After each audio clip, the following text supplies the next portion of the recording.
We've all seen it. A big shiny new bridge, a state-of-the-art school, a sprawling public park.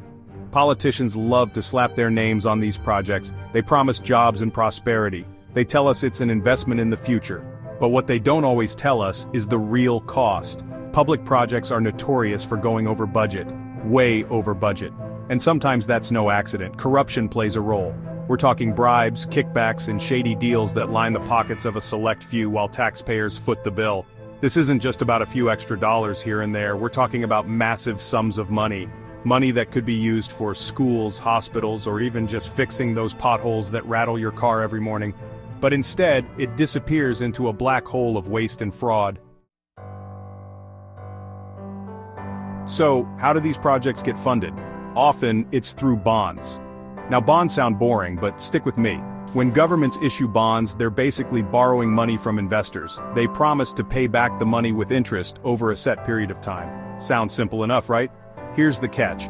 Bonds make it easier to spend money without feeling the immediate pinch. Politicians love this because it allows them to push through expensive projects without raising taxes right away. The problem is, those bills eventually come due. And guess who gets stuck paying them? You guessed it, the taxpayers. By the time the bond payments roll around, the politicians who approved the project are long gone. They're off writing their memoirs or giving speeches about leadership. Meanwhile, we're left holding the bag. Now, let's talk about how contractors get chosen for these public projects. It's supposed to be a fair and open process, with the lowest bidder getting the job. But often, it's anything but.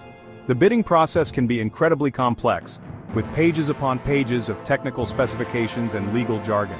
This complexity creates opportunities for corruption. Companies can bribe officials to rig the bids in their favor. They can slip in hidden costs that only become apparent after the contract is signed. And they can offer kickbacks to politicians who steer projects their way. It's a rigged game, and guess who loses? That's right, the taxpayers. Again.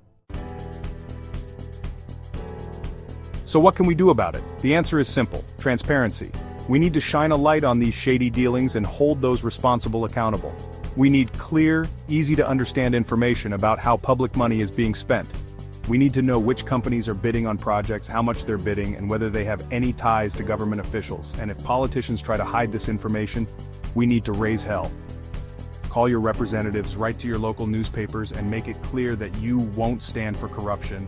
Remember, this is our money they're playing with. Let's make sure they don't treat it like a game.